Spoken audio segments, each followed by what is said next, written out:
Навистина беше предизвик да се слушнат одговорите на фокус групи, односно имавме две фокус групи со учество на вкупно 20 учесници, со тоа што според одредената методологија која имавме во самото истражување, учесниците беа од различна возраст, различни профили и имавме представници од јавниот сектор како и представници од бизнес сектор.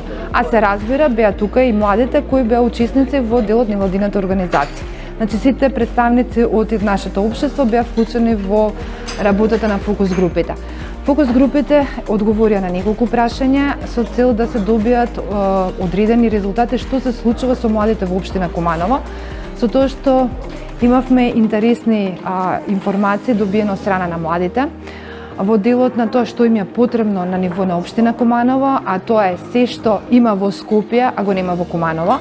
Беа изразени одредени проектни идеи како што се паркови, спортски места во кои би имало амфитеатри и би било опфатени сите општествени сфери, а тоа е во делот и на културата, спортот, но најизразено беше од нивна страна изработка или изградба на скейт парк во општина Куманово, затоа што тоа го има и во Скопје. Но им е потребно на младите како резултат на се она што ни се случуваше и во изминатата година. Мора да признаеме дека за жал со оваа ситуација COVID-19 беа затворени нашите млади, односно немаа можност да учествуваат во општествениот живот. Тоа се рефлектираше во нивната социјализација и она што е потребно, каде она енергија што ја имат да излезе на виделина. Во делот на она што го добивме како одговор од страна на повозрастните, односно посебно представниците на бизнес секторот, беше дека има потреба од поголем ангажман на институциите да се слушнат младите, но и да се слушне она што е потреба на пазарот на трудот. Значи имаме потреба поголемо влијание на нови профили во образовниот систем и она што е потребно за малите и средни предпријатија во нашата општина, се со цел младите да им дадеме можност да останат врз основа на нивното образование и едукација што имаат во нашата држава. При анализа на резултатите од анкетата дојдовме до неколку заклучоци кои што би сакал да ги представам пред јавноста, и тоа дека 65% од анкетирани млади лица никогаш не се обратиле до надлежна институција. А оние што се обратиле, значи се вработени лица, што значи сепак имат некаква представа за институции, кој што каде. Дека 65% од младите воопшто не ги интересира, се незаинтересирани која институција што работи. Значи малку една инертност од нивна страна.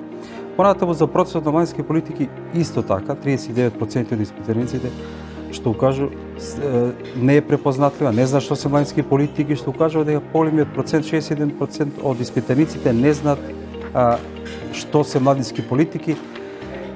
Повторно, можеби тоа е резултат на неинформираност од страна на институциите. Можеби институциите не им ги дават вистинските информации на младите, за да тие запознат, бидејќи во наредното прашање голем процент беа заинтересирани да се вклучат во реализирање, во активности на младински центар и така натаму. Исто така голем процент на тоа прашање дали знаат дали постои младински центар, кажа дека не знаат, други дека не работат и така натаму. Тоа укажува дека сепак од друга страна и институциите, од друга страна не вложуваат доволно за да младите се информираат и за да се запознаат, да се едуцираат.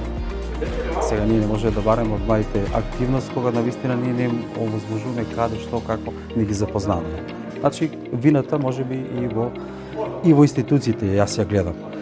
Понатаму 42% кажа дека квалитетот на животот на младите е слаб. 40% се задоволни, дека само 10% го оценуваат квалитетот на животот како многу добар, 6% дека е одличен.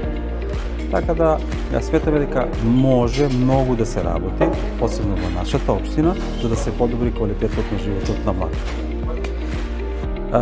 Како приоритет од оваа анкета произлезе дека младите сепак повеќе работи и фалат на младите. Не е само тие да ги вклучиш во образовен процес и само преку образовниот систем тие да ги реализираат своите политики.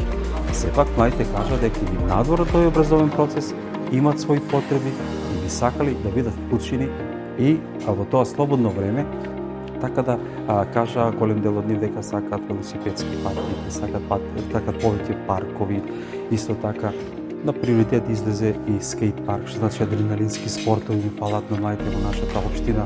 Исто така кажа дека им сакаат и амфитеатар, каде што ќе можат да имаат разноразни поетски вечери, да имаат музички настани, да имаат театарски, па дури аматерски тие сами да припремат и така. Значи многу работи на вистина.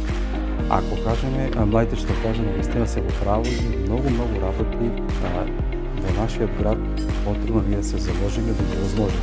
И сметаме доколку се потрудиме сите заедно во оваа наша заедница, ќе им дадеме помала можност на младите да размислуваат овие своји желни потреби да ги остваруваат некаде надвор нашиот град. Разработивме проект за скейт парк, во кој што интегриравме исто така и програма на памп трака, односно за велосипедистите.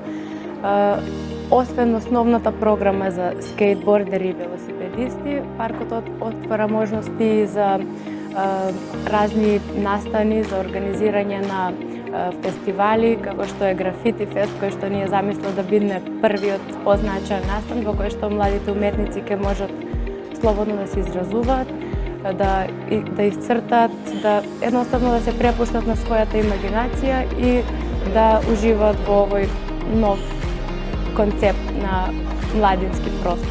Всушност, поентата на самиот парк, како што веќе споменав и во презентацијата, не е наменета само за скейтбордери и само за велосипедисти, меѓутоа не е наменет само за професионалци. Имаме рампи кои што ќе им пружат можност и на оние кои што имаат желба за скейтбординг и велосипедизам, а се уште немале шанса ниту простор каде што ќе ги вежбаат или учат своите вештини.